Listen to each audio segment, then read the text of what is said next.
غلام ہے رسول کے غلام ہے. اللہ اکبر. اور دوسری جانب اس کے بندے، اس کے مملوک، اس کی مخلوق اور مخلوق کی گناہگار اور نیکوکار اس کی رحمتوں کے طالب ہوتے ہیں، بلکہ وہ گناہ کرنے کے بعد جب معافی مانگتے ہیں تو اللہ کو یہ معافی بہت پسند ہے. معافی مانگنا، اس کے حضور اپنے دامن کو پھیلانا، وہ اس کو بہت زیادہ محبوب ہے. انسان کی فطرت کے اندر گناہ رکھا گیا ہے. آگ، ہوا، مٹی، پانی، یہ ان چار چیزوں کا مرکب ہے. اس کے جو عناصر ہیں اس میں کبھی اعتدال قائم نہیں رہتا اور اس سے گناہ سرزد ہو جاتے ہیں. گناہ کرنے کے بعد بندے کا اس گناہ پہ اصرار کرنا، اڑ جانا، ضد کرنا، توبہ نہ کرنا، اللہ کو یہ پسند نہیں. لیکن اگر اس سے گناہ سرزد ہو جائے تو پھر وہ توبہ کر لے تو اللہ کو یہ بہت زیادہ پسند ہے.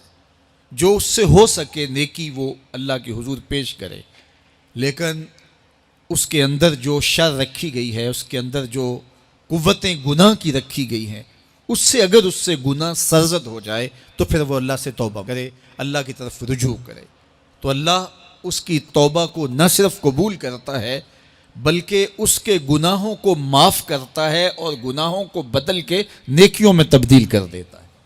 جب گناہ نیکیوں میں تبدیل ہو گئے تو جتنا بڑا گناہ گار تھا اتنا بڑا نیکوکار ہو گیا. حضرت سیدنا عمر رضی اللہ تعالیٰ عنہ بازار میں جا رہے تھے تو ایک شرابی نے ہاتھ میں بوتل پکڑی تھی شراب کی. تو حضرت عمر ہاتھ میں درہ رکھتے تھے اور آپ کا جاہ و جلال دیتنیت ہوتا.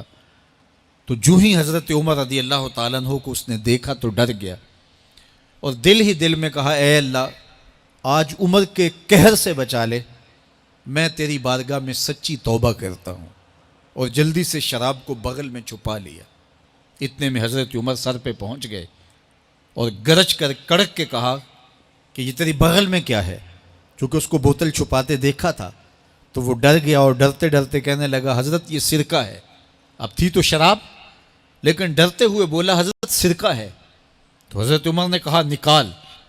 جب نکالا تو شراب نہیں تھی، واقعی سرکہ بن چکا تھا. تو جب اللہ کے حضور کوئی توبہ کرتا ہے، اللہ اس کے گناہوں کو بدل کے نیکیوں میں تبدیل کر دیتا ہے. حدیث پاک میں آتا ہے کہ قیامت کے دن اللہ ایک شخص کو کہے گا کہ اپنا نامہ اعمال پڑھ، تو وہ نامہ اعمال پڑھنے لگ جائے گا. تو نامہ اعمال کے اندر چھوٹے گناہ بھی ہوں گے، بڑے گناہ بھی ہوں گے. تو اللہ سے حیا کرتے ہوئے، شرم کرتے ہوئے وہ بڑے بڑے گناہوں کو چھوڑتا جائے گا اور چھوٹے چھوٹے گناہوں کو پڑھتا رہے گا. جب وہ سارے گناہ پڑھ چکے گا اور کتاب ختم ہوگی تو اللہ تعالیٰ اسے فرمائے گا، میرے بندے تو نے یہ جتنے گناہ پڑھے ہیں میں نے سب کو بدل کے نیکیوں میں تبدیل کر دیا.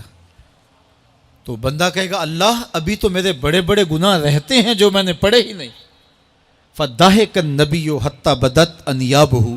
حضور جب یہ بیان فرما رہے تھے تو حضور اتنا مسکرائے کہ صحابہ نے حضور کی داڑھیں دیکھ لی. تو پہلے وہ بڑے بڑے گناہ چھوڑے جا رہا تھا، لیکن جب اللہ فرمائے گا کہ میں تیرے گناہوں کو بدل کے نیکیوں میں تبدیل کر دیا تو وہ کہے گا، ابھی تو بڑے بڑے گناہ رہتے ہیں جو میں نے ابھی پڑھے ہی نہیں. تو جب کوئی بندہ اس کے حضور توبہ کرتا ہے، اللہ یہ نہیں دیکھتا اس نے گناہ کتنے کیے ہیں، یہ دیکھتا ہے بندہ آیا میری چوکھٹ پہ ہے تو اللہ اس کے پچھلے سارے گناہ معاف فرما دیتا ہے. اللہ اکبر. میرے اور آپ کے آقا و مولا نے اللہ کے حضور توبہ کرنے اور اس پر اللہ کی خوشی اور اللہ کی خوشنودی کا ذکر کرتے ہوئے ایک مثال بیان فرمائی کہ ایک شخص صحرا میں سفر کر رہا تھا تو وہ ایک درخت کے نیچے دوپہر کاٹنے کے لیے، سستانے کے لیے رک گیا اور درخت کے ساتھ اپنے اونٹ کو باندھ دیا اور خود لیٹ گیا تاکہ دوپہر کاٹ لوں. تھوڑی دیر کے بعد جب اس کی آنکھ کھلی تو اس نے کیا دیکھا کہ اونٹ ماں ساز و سامان کے ساتھ غائب ہے. اب صحرا میں اونٹ کا گم ہو جانا گویا زندگی چلے جانے کے مترادف ہے. تو اس نے دائیں بائیں بھاگ دوڑ کے دیکھا کہ کہیں اونٹ کا نشان مل جائے، لیکن اونٹ کا نشان نہیں ملا۔ تا حد نظر کوئی انسانی آبادی نہیں۔ وہ بھاگا اور تھک ہار کے دوبارہ اسی درخت کے نیچے بیٹھ گیا اور پیاس سے ہلکان ہوا جا رہا تھا، اور درخت کے ساتھ ٹیک لگا کے لیٹ گیا اور موت کا انتظار کرنے لگا۔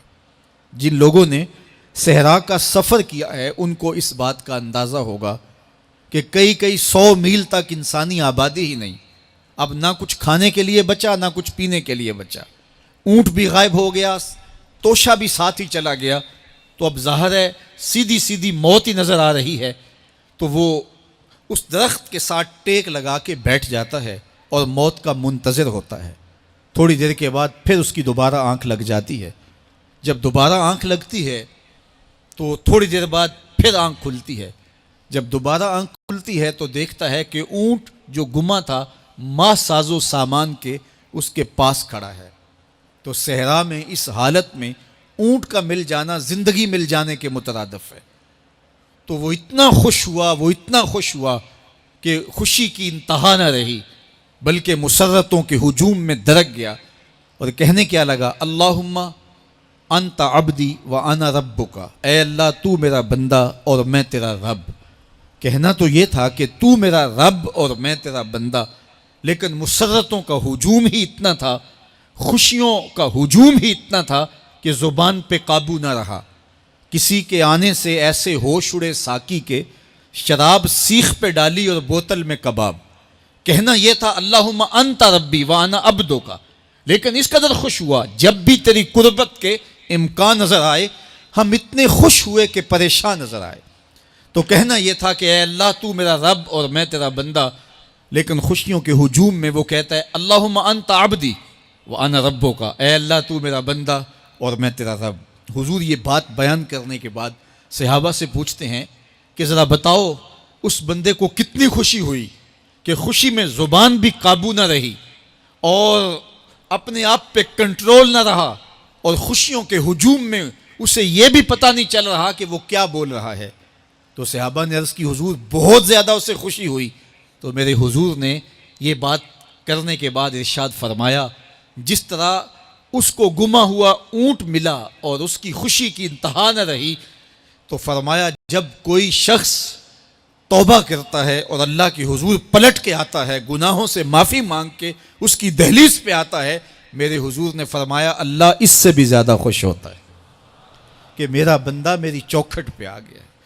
تو وہ یہ چاہتا نہیں کہ اپنے بندوں کو عذاب دوں، وہ خود آگ میں چھلانگے لگائے تو اس کی مرضی، اگر گناہ سرزد بھی ہو گیا ہے تو کوئی بات نہیں، معافی مانگ لی جائے۔